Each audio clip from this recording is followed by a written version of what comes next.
Hi guys, it's your girl Erica and I'm back here with another video today. Today's gonna be a very funny, I think, not funny, I don't even know how it's gonna be about, what it's going to be about, but from the title you can see what I'm gonna react to.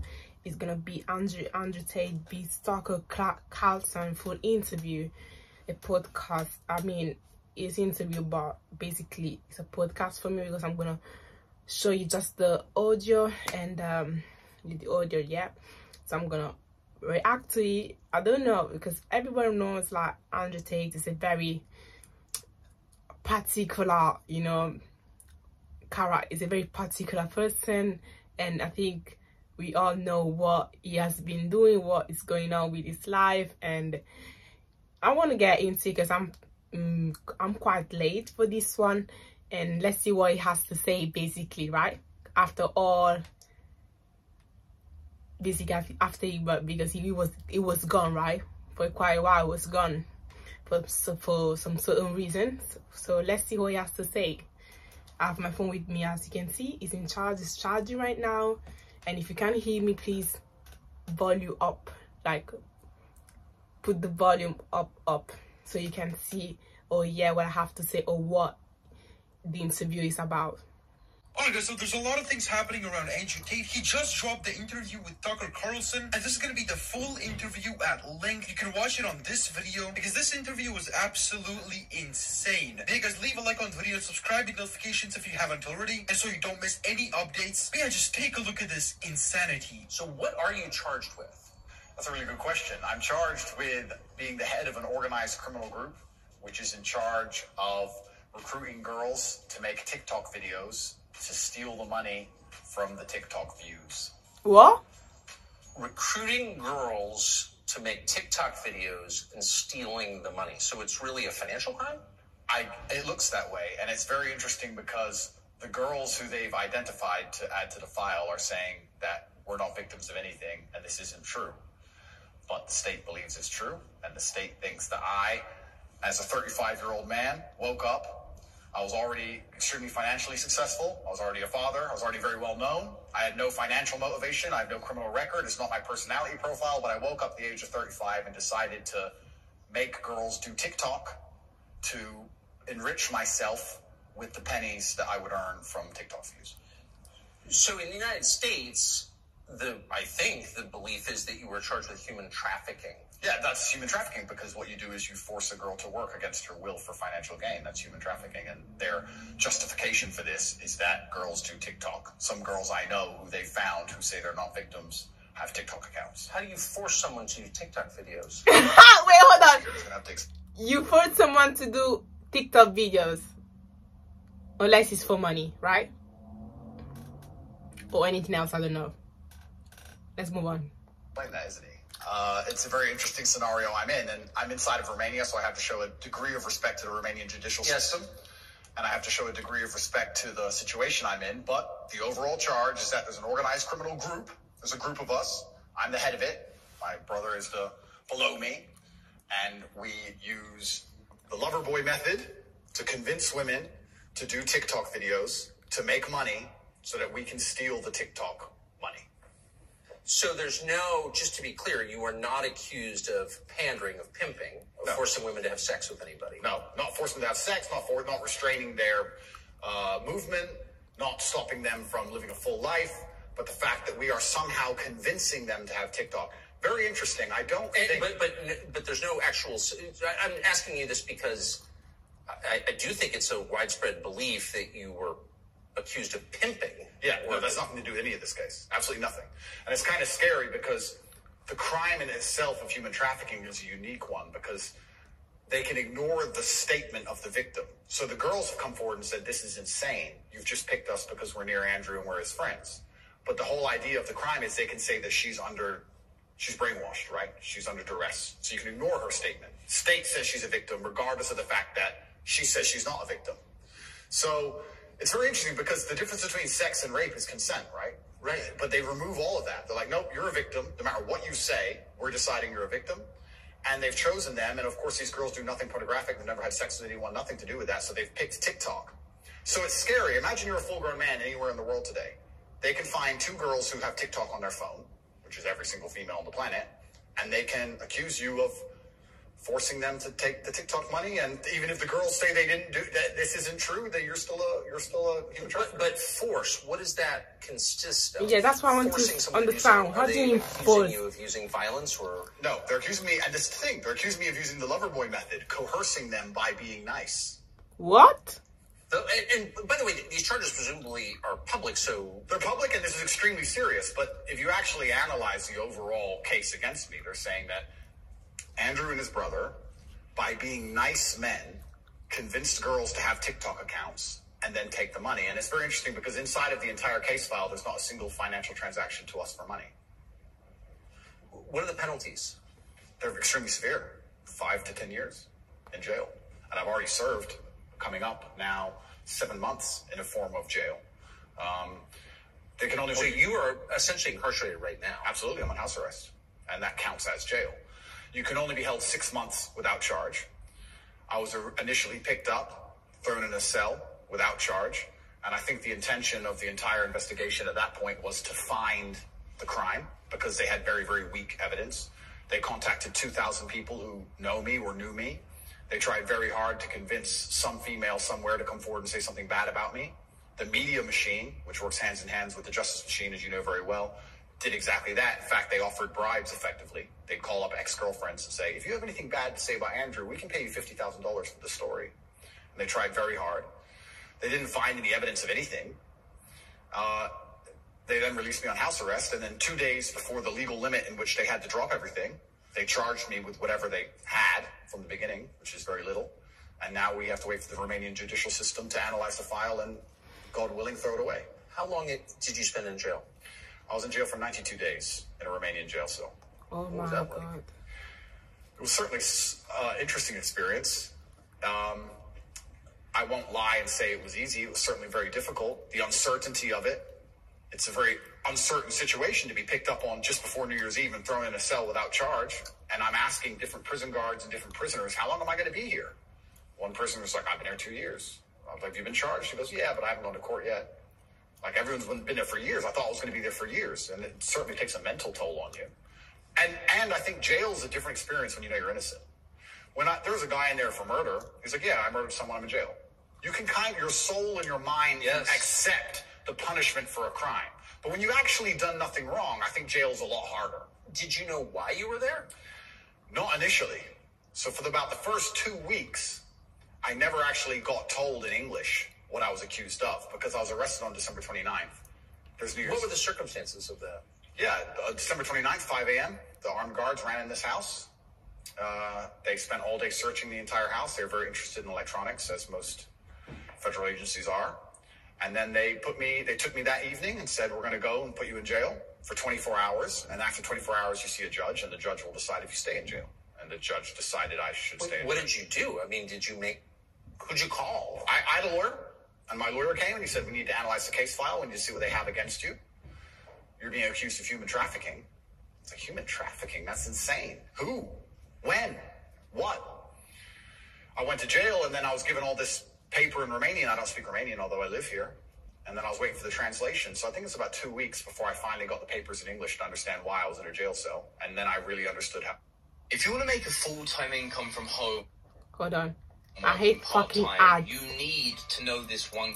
Saying the accusations were. What is human trafficking? Yeah, so my understanding of it, they're saying that human trafficking is when you convince a woman to do something she doesn't want to do for financial gain. And there's different methods you can do that. You can do that through force, and you can also do that through emotional coercion. I think most people, just speaking from the American perspective, most people believe that human trafficking is effectively slavery, selling human beings. That's what I think. Well. Absolutely. Too. And this is the thing that's so interesting. When you finally end up the enemy of the Matrix, and they use the legal system as a weapon to punish you for having an opinion, you realize how subjective the law is. Right? Because it can be a weapon. When you have something subjective, you can just pick and choose. So if they sit and say, human trafficking is a woman doing something for financial gain against her will via emotional coercion. Well, he knows these two girls, they have TikTok accounts. Emotional coercion? Convincing her. That's what I'm accused of, because they have no proof of me doing anything wrong. So they said, he's convinced these girls to do TikTok for money. The girls have said this is not true, and the state is denying their statement, saying, no, you're brainwashed. It is true. And I went to jail. So how is the state, so the state is trying to coerce the women. So how is the state not committing human trafficking by the same definition? Well, absolutely. It's very interesting. It's very interesting that you can sit someone down and tell them they're a victim when they say they're not a victim. You're a victim of being coerced, and we're going to try to coerce you into conceding you were coerced. Exactly. It's a very interesting scenario. And, okay. Yeah. And it's a very interesting scenario. And it's up until this point, no judge has looked at the evidence of the case. So up until this point, I've been to court a bunch of times. But the only reason I was in court was to discuss my preventative detention. So under Romanian law, if you being free can impede the investigation, you should stay in jail. So the judge agreed that, yeah, maybe if he's free, he can damage this investigation because they're trying very hard to get something on this guy. So I've done a bunch of jail time. And now it just begins. The judge is going to look at the case. And like I said, God willing, I still have enough faith in the Romanian judicial system that she's going to look at this and go, this is not a crime. You're aware of the media coverage of this, however. So you're in jail for 90 days or more, and the rest of the world is talking about you. Do you know what they're saying? They're saying very heinous things, and I would hate to come across as a conspiracy theorist, Tucker, but I kind of have a feeling that this might be something to do with my influence and an attempt to slander my name. Perhaps I'm crazy.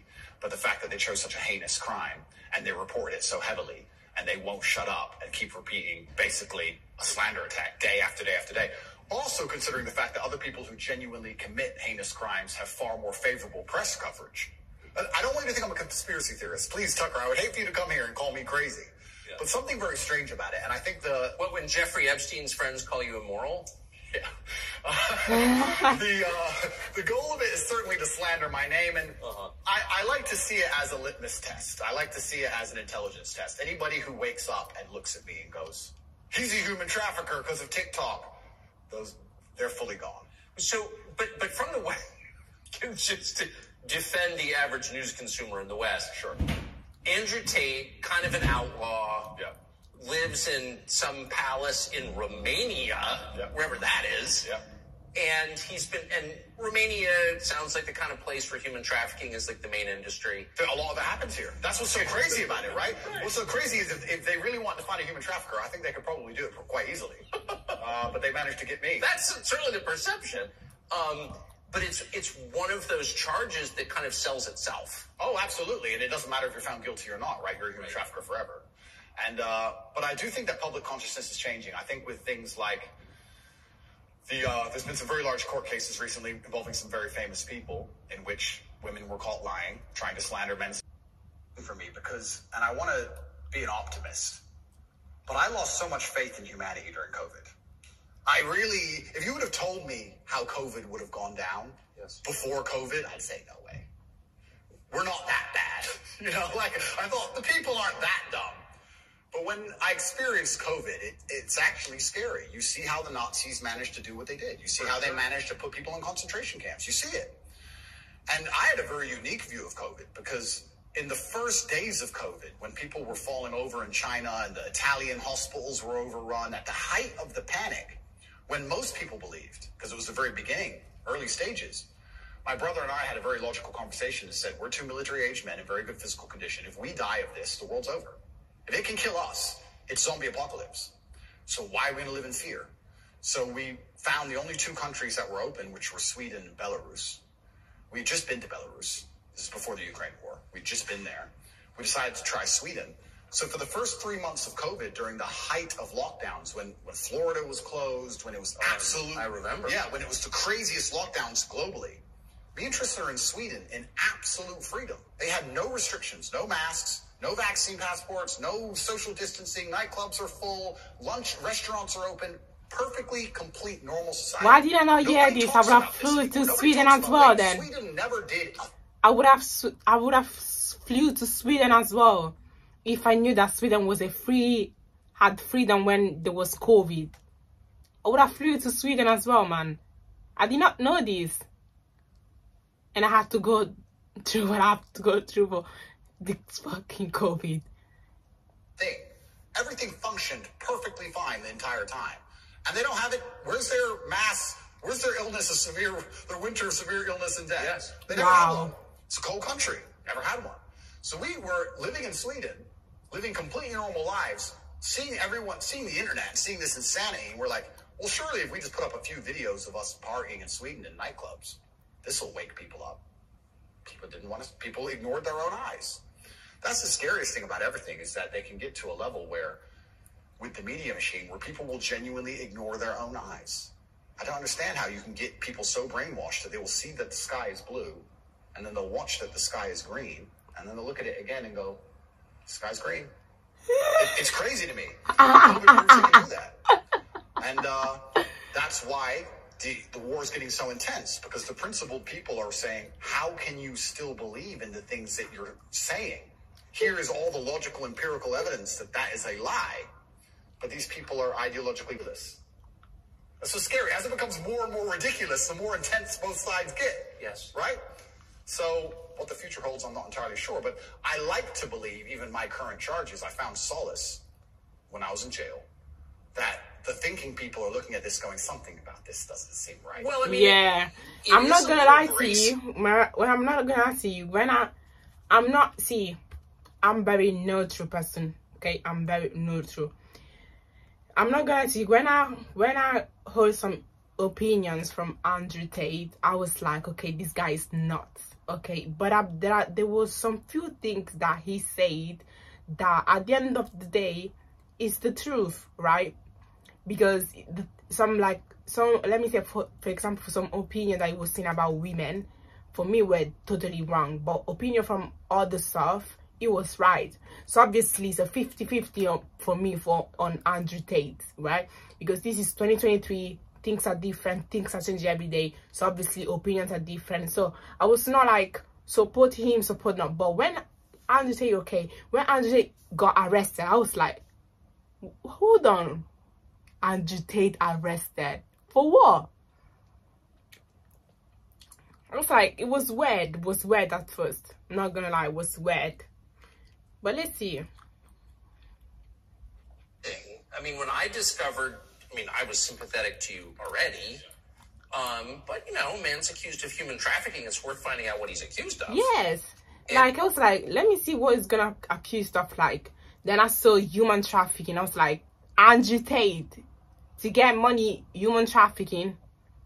I was like, there's something wrong. I literally said, this is something.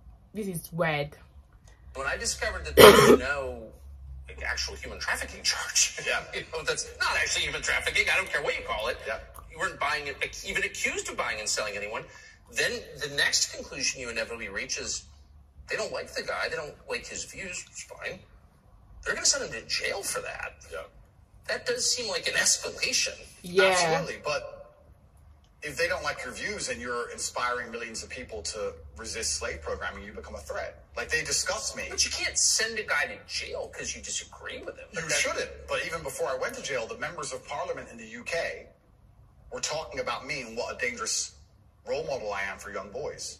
So they launched this initiative inside of British schools to ban me. My name can't be said inside of any British school. And members of parliament were standing up in parliament saying, Andrew Tate is dangerous. He's encouraging young boys to have misogynistic views, because I'm literally telling young men to go to the gym and to stand up for themselves and believe in themselves and believe in something.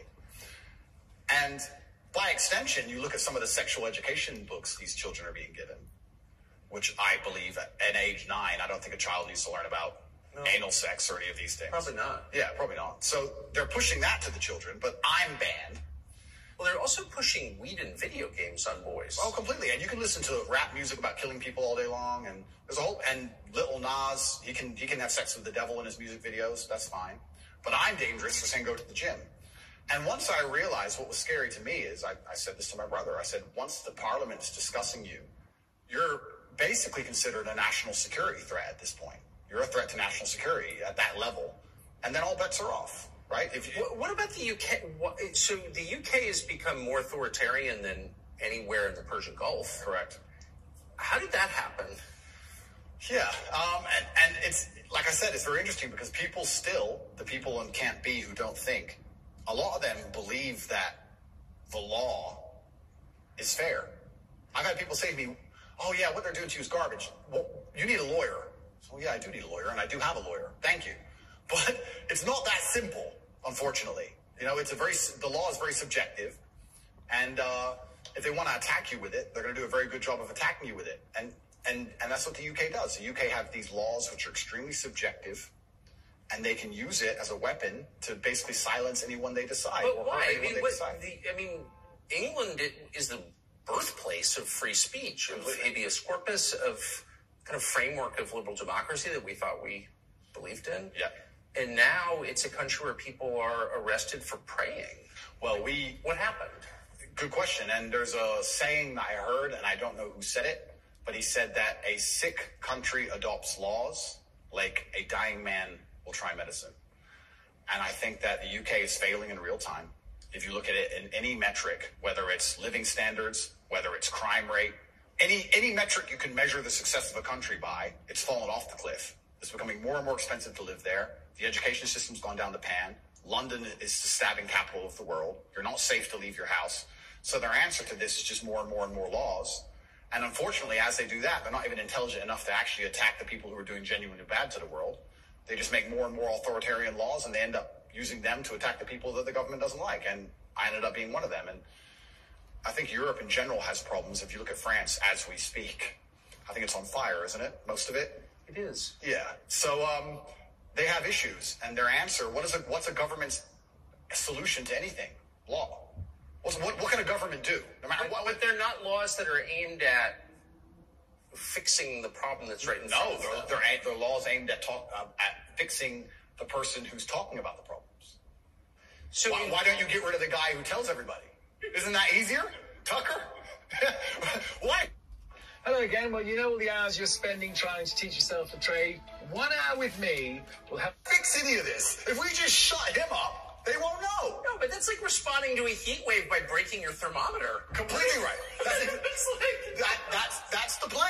Insane. Plan 1 is to break the thermometer. We might deal with the heat wave a bit later. But get air conditioning. No, let's break the thermometer. For now, there's too many people talking about the heat wave, so let's just break that. And then later on, maybe when we have time, we'll do something about the actual issue. It does seem like a lot of this is an effort not to talk about the real thing in Europe anyway, which is migration. Yeah. And the UK, formerly known as England, and France have both been completely changed by people from other countries. Yep. And I'm sure have added good things too. I mean, I'm not, but they changed them, and in general, they're not better countries. And, why can't anyone admit that? But this is what's really interesting to me about what's happening, because we're talking about masculinity and men who say no and men who stand up. But there has to be balance, right? Yeah. Everywhere in the world, there has to be power balances. If there's not a balance in power, there's going to be a vacuum, and that's going to be filled. If you neuter the native population of men, if you destroy their mentality to resist, if you tell them that every single thing about them masculine is wrong, and you basically feminize and unicate them, turn them into eunuchs, and then you import high testosterone men from the third world who don't believe any of this garbage, who grew up in a society where they understand the only way to succeed is to be a fearsome predator to a degree. What do you think is going to happen? Who's supposed to protect the sanctity of these nations and these settlements and these towns and villages? The police? No. In general, I would argue that it's the masculine essence that can be detected by the people who arrive. I guarantee if you were to put a bunch of these migrants in Sarajevo or Moscow, they behave themselves. Oh, but yeah. I have a feeling they... Bruh. He's like a character, man. And like I said before, I do support some of his ideas, though, I'm not gonna lie. But some of them, no. But obviously, I just want to react to it because I never heard from him for ever since he got in jail. They be arrested, what's going on? So that's why I was let me hear what he has to say. And that's the first 34 minutes of the interview with Tucker Carlson. And yeah, obviously, if you wanna go check it, go and check it everywhere, literally. Comment and subscribe. Bye, thank you.